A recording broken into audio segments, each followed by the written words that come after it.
There's a story making the rounds in the world of military aviation, a whisper campaign that suggests one of the world's most formidable and frankly cleverest fighter jets has a fatal flaw.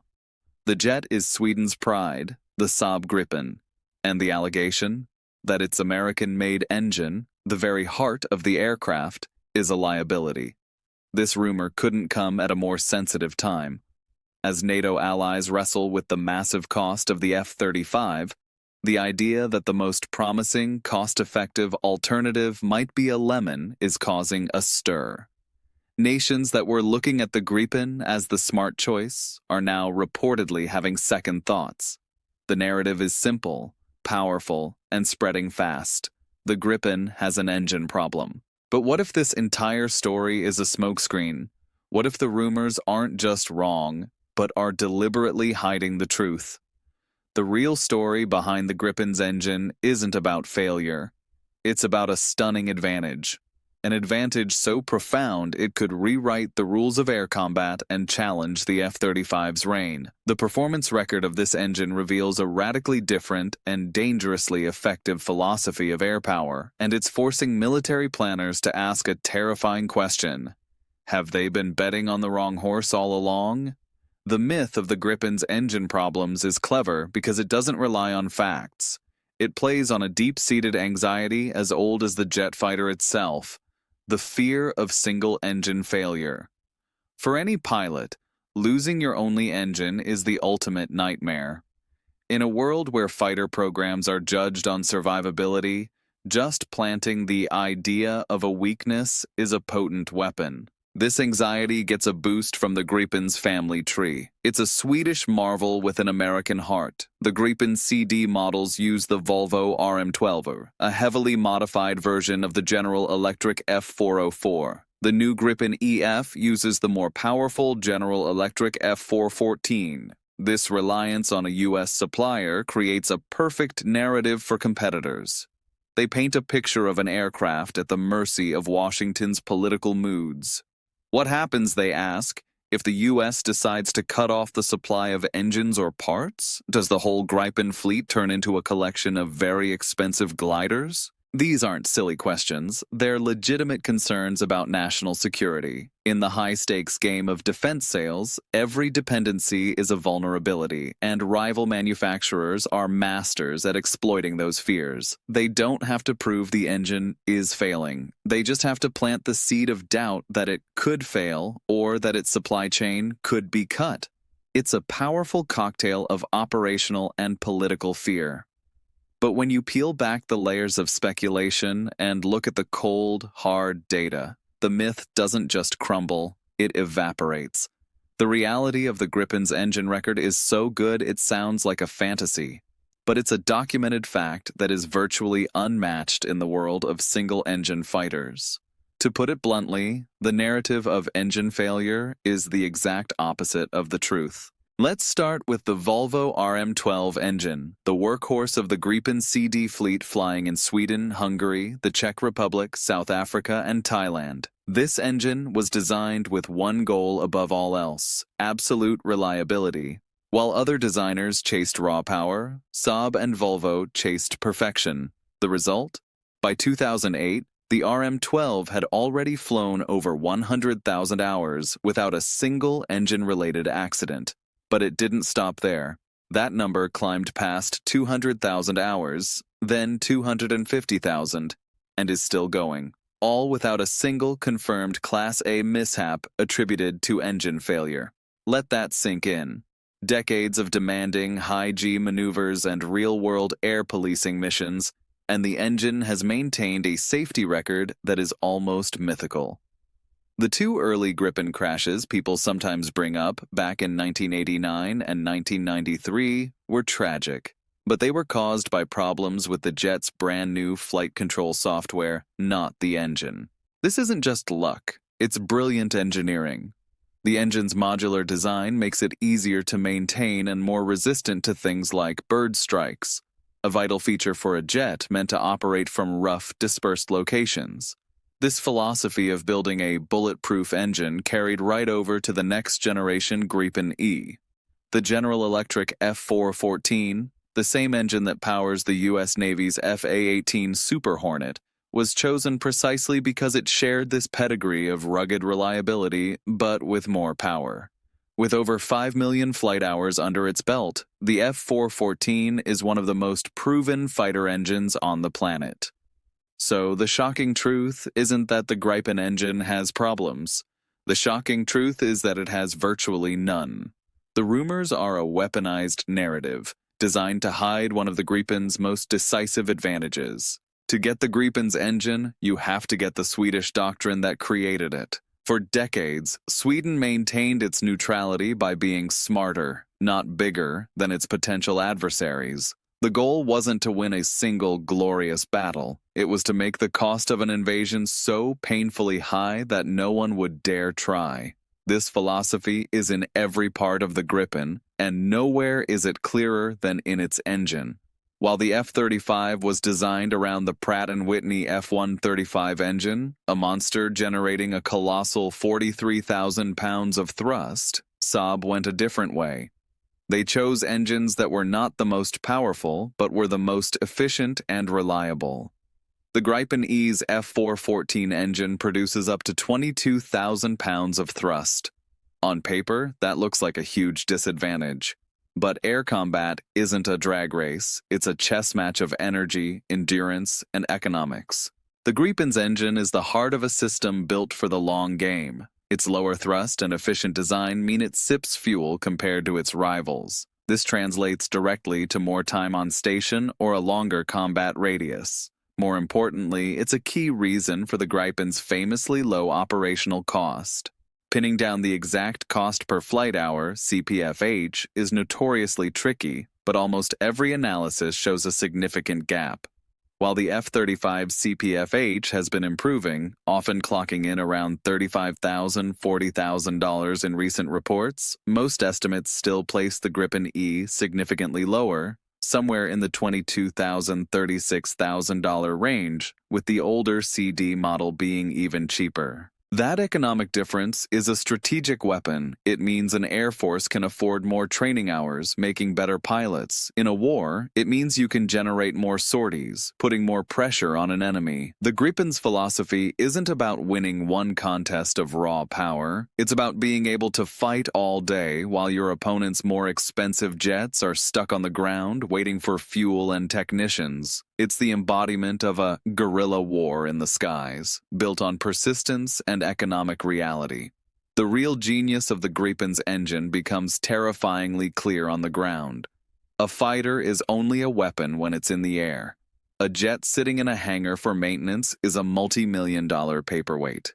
And this is where the Gripen turns logistics into a war-winning tool. The Gripen was designed from day one to operate from anywhere. Sweden's Cold War plan involved hiding its air force in forests and flying from scattered stretches of rural highways. This required a jet that was not just reliable, but ridiculously easy and fast to maintain with a small crew and standard tools. The F404 and F414 engines were central to this idea. These engines are famous for their easy-access modular design. A trained ground crew can swap out the entire engine in as little as an hour under the right conditions. Think about that. The heart of the aircraft can be replaced in less time than a typical lunch break. Compare that to the F-35's F-135 engine, a much more complex system that needs specialized equipment and a lot more time for major work. This rapid turnaround is what wins long fights.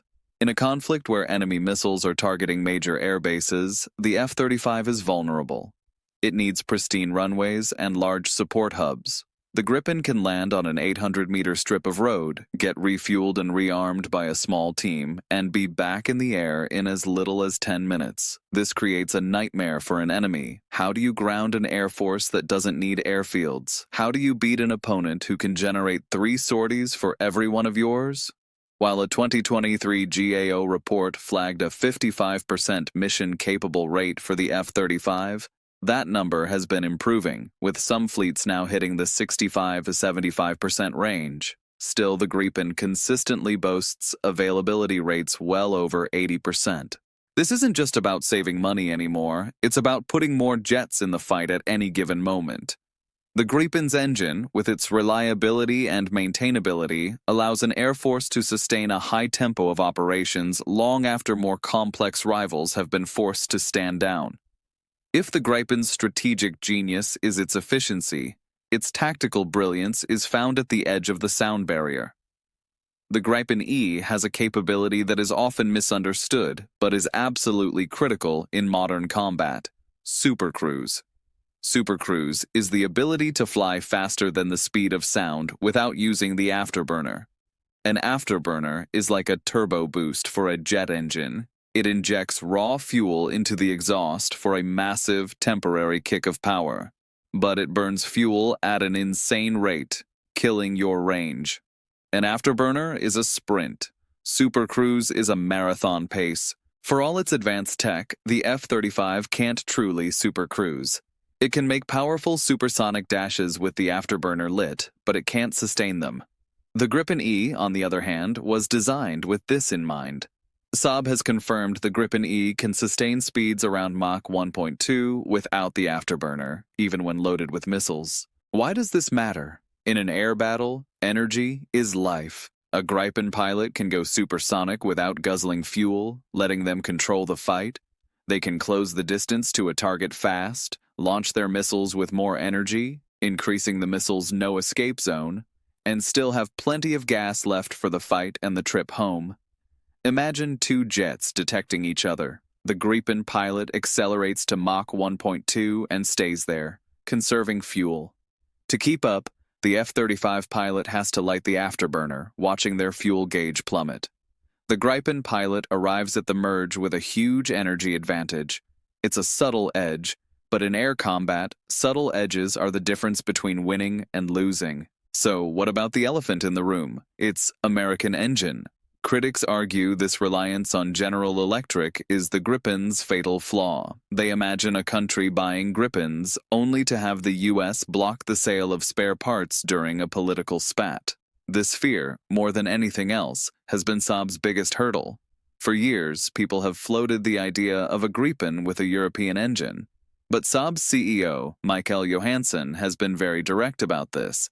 He stated that swapping the engine would be a large-scale undertaking and would undoubtedly be uneconomical. The entire jet, its airframe, software, and systems, is built around the F414.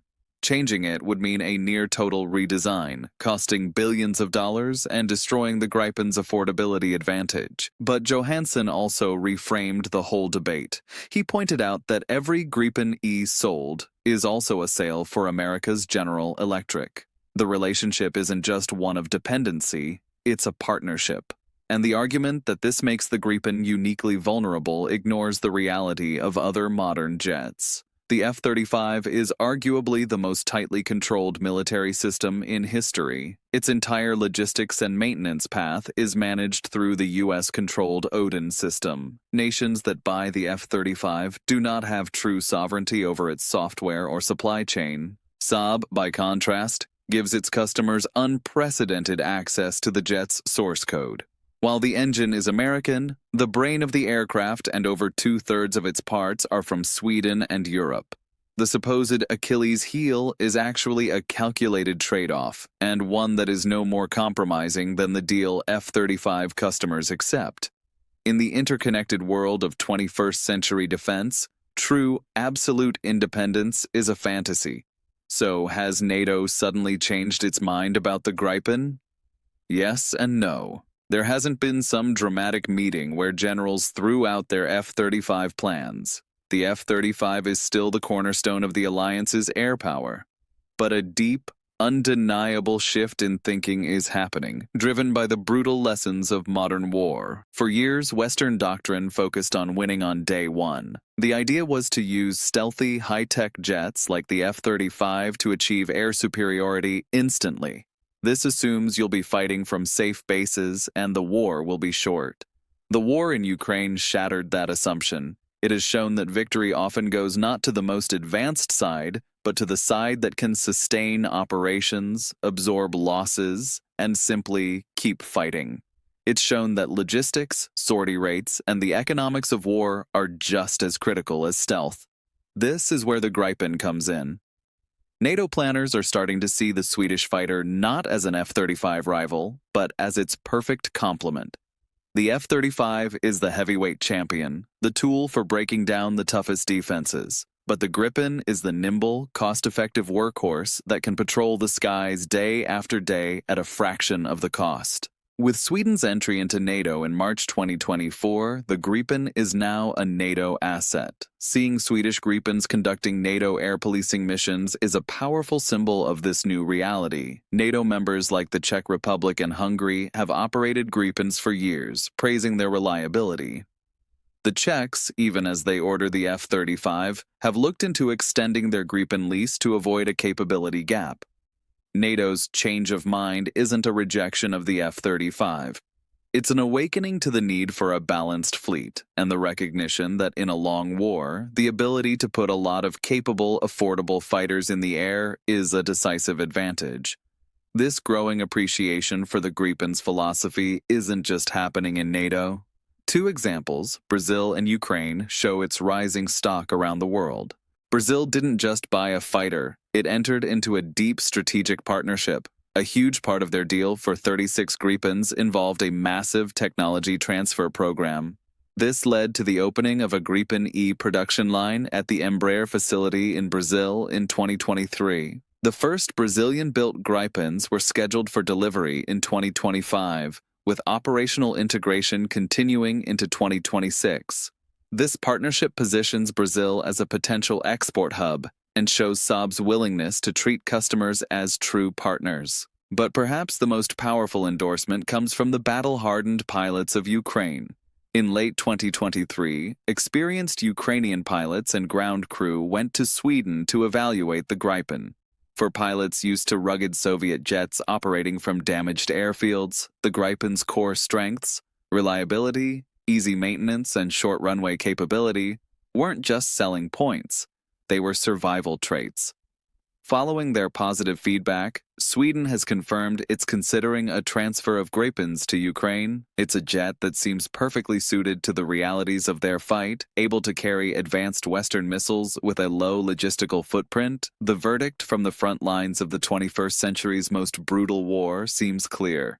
The Gripen is the right tool for the job. The debate over the best fighter is endless. Every jet has its strengths, but the Gripen presents a fascinating question. Is its focus on efficiency, reliability, and sustainability a smarter path to air power than the F-35's focus on stealth and raw power? Let us know what you think in the comments below. And if you're enjoying this analysis, be sure to subscribe so you don't miss our next deep dive into the tech that shapes our world. The rumor about the Gripen's engine problems isn't just wrong, it's a smokescreen hiding the jet's most revolutionary secret. The engine's true story isn't one of failure, but of a radical philosophy that challenges decades of Western air power doctrine.